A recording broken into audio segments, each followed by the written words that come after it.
Hello everyone, good evening. On day one, it was MSMEs. On day two, it was major relief measures announced for the migrant laborers. Today, the government has announced big agriculture reforms to revamp the sector and put more money in the hands of farmers. The outdated Essential Commodities Act will be amended to deliver good prices for farmers. A central law will be framed to give selling choices to farmers, to remove interstate barriers. There will be a legal framework for assured price and quality, fair trade with retailers and risk mitigation. The amendment will also deregulate cereals, oil seeds, potatoes and tomatoes. A whopping 1 lakh crore fund will be used to boost the agriculture infrastructure. 20,000 crore will be delivered for fishermen and marine infrastructure. 15,000 crore will be spent on dairy infrastructure and 10,000 crore for micro food enterprises. To help us decode the green booster for the economy is Agriculture Minister Narendra Singh Tomar. Tomar साहब, thank you so much for your time. वित्त मंत्री ने आज 1 lakh crore agricultural infrastructure fund setup करने की बात की है, जैसे कोल्ड चेन, यार्ड्स। आपके मंत्रालय ने इस 2 महीने में बहुत सारे काम किए हैं, उसमें आपने करीब ई मंडी की भी बात की है, तो वो सब अनाउंसमेंट आज के अनाउंसमेंट से अलग कैसे है? देखिए, जब कोरोना वायरस की स्थिति आई तो लॉकडाउन हुआ और लॉकडाउन का ही जो समय था उस समय में फसल कटाई के लिए खड़ी हुई थी। लेकिन मुझे प्रसन्नता है कि प्रधानमंत्री जी ने कृषि को प्राधान्य दिया और फसल कटाई और उपार्जन के लिए छूट प्रदान की। किसान ने फसल की कटाई पूरी कर ली है, फसल का उपार्जन बहुत तेजी के साथ हो रहा है और मुझे कहते हुए प्रसन्नता है कि फसल खरीद जो एमएसपी पर हुई आज दिनांक तक वो पीएम किसान सम्मान निधि के अंतर्गत जो पैसे किसानों को मिले वे और प्रधानमंत्री फसल बीमा योजना के अंतर्गत जो राशि किसानों को मिली यह सब मिलाकर अगर आप देखेंगे तो प्रधानमंत्री नरेंद्र मोदी जी के व्यापक विजन के कारण डीबीटी के माध्यम से 1 लाख करोड़ रुपया किसानों की जेब में पहुंच गया है।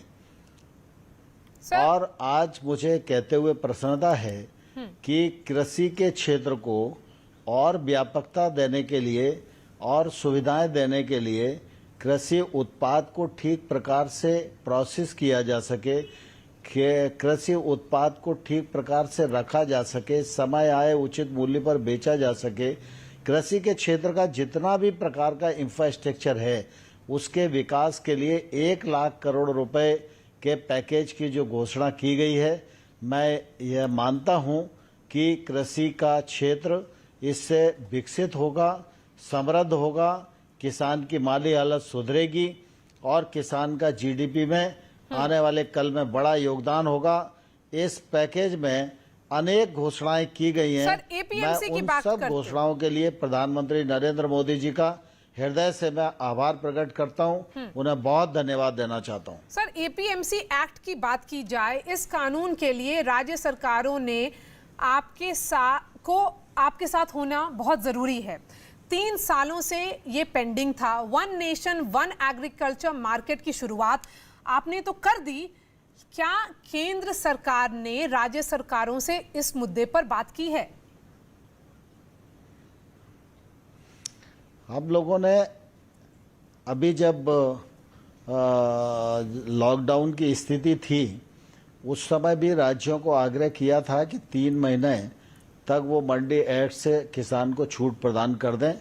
मुझे प्रसन्नता है कि कई राज्यों ने उसको स्वीकार किया और अभी भी जो मॉडल एपीएमसी एक्ट है उसको तेजी से स्वीकार करने की प्रक्रिया में राज्य हैं।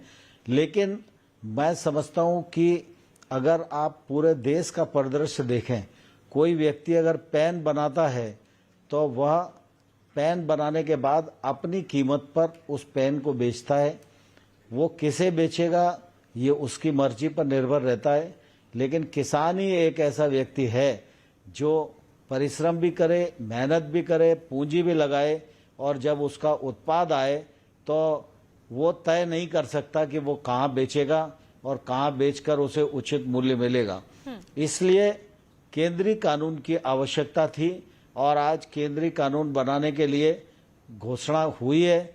मैं समझता हूँ यह कानून आने वाले कल में कृषि के क्षेत्र को जितनी समृद्धता प्रदान करेगा, शायद इतिहास में न तो पहले कभी सोचा गया, आगे भी सोचा जाएगा, इसमें तो मुझे संदेह है। रोल ऑफ स्टेट्स इंपॉर्टेंट है सर। नहीं, स्टेट तो किसान के पक्ष में ही जाएंगे ना। स्टेट को किसान का बुरा थोड़ी चाहेंगे।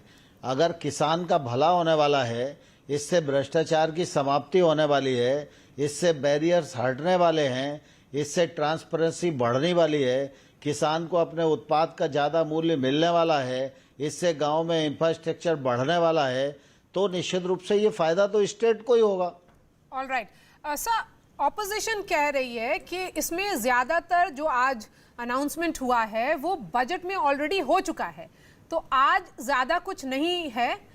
आप इसको किस तरह से देखते हैं, इस क्रिटिसिज्म को? मैं अपोजिशन के लोगों को कहना चाहता हूं, 1 लाख करोड़ का इंफ्रास्ट्रक्चर के लिए जो घोषणा की गई उसे देखें। हमारे दुग्ध सहकारी समितियों के लिए 4% ब्याज पर जो ब्याज सब्सिडी स्कीम की घोषणा की गई उसे देखें। सूक्ष्म और खाद्य औद्योगिक संस्थाओं के लिए 10,000 करोड़ रुपए की पैकेज की व्यवस्था की गई और मत्स्य पालन के लिए 20,000 करोड़ रुपए की घोषणा की गई। पशुपालन के लिए 15,000 करोड़ रुपए की घोषणा की गई। हर्बल खेती के लिए 4,000 करोड़ रुपए की घोषणा की गई। मधुमक्खी पालन के लिए 500 करोड़ रुपए की घोषणा की गई। तो मैं अपोजिशन के लोगों से कहना चाहता हूं कि जरा देसी चश्मा लगाकर अगर देखेंगे तो उनको किसान भी दिखाई देगा और पैकेज भी दिखाई देगा, और अगर विदेशी चश्मा लगाकर देखेंगे तो उनको किसान भी आज तक दिखाई नहीं दिया, पैकेज तो दिखाई देगा ही नहीं। तो इसी बात पर क्या शरद पवार ने जो प्रधानमंत्री जी को चिट्ठी लिखी थी शुगर केन फार्मर्स के लिए, उनके हक के लिए, क्या कोई स्पेशल पैकेज गन्ना किसानों के लिए आने वाला है? मैं बहन जी आपको बताना चाहता हूं कि कुल मिला के जो पैकेज आने वाला है उस पैकेज के बारे में मैं पहले से कोई उद्धृत नहीं कर सकता हूं। जब पैकेज की घोषणा होगी तभी वो बात सामने आएगी। सर, आखिरी सवाल, एक्सपर्ट्स का कहना है कि सरकार ने आज की क्राइसिस कल के लिए पोस्टपोन कर दिया है। बहुत अच्छे मेजर्स हैं, गुड मेजर्स आदि, लेकिन किसानों के हाथ में डायरेक्ट पैसा नहीं आएगा। किसानों के हाथ में 1 लाख करोड़ रुपया उनके खातों में पिछले 1 महीने में डीबीटी किया गया है, और आने वाले कल में भी ये जितना भी इन्वेस्टमेंट आने वाला है इससे जो उत्पाद बढ़ेगा वो सारा पैसा किसानों के हाथ में ही आने वाला है। All right, Narendra Singh Tomar, Agriculture Minister, thank you so much for joining us on the show and decoding the big announcement made by Finance Minister Nirmala Sitharaman. Always a pleasure to have you on my show, sir. Thank you so much.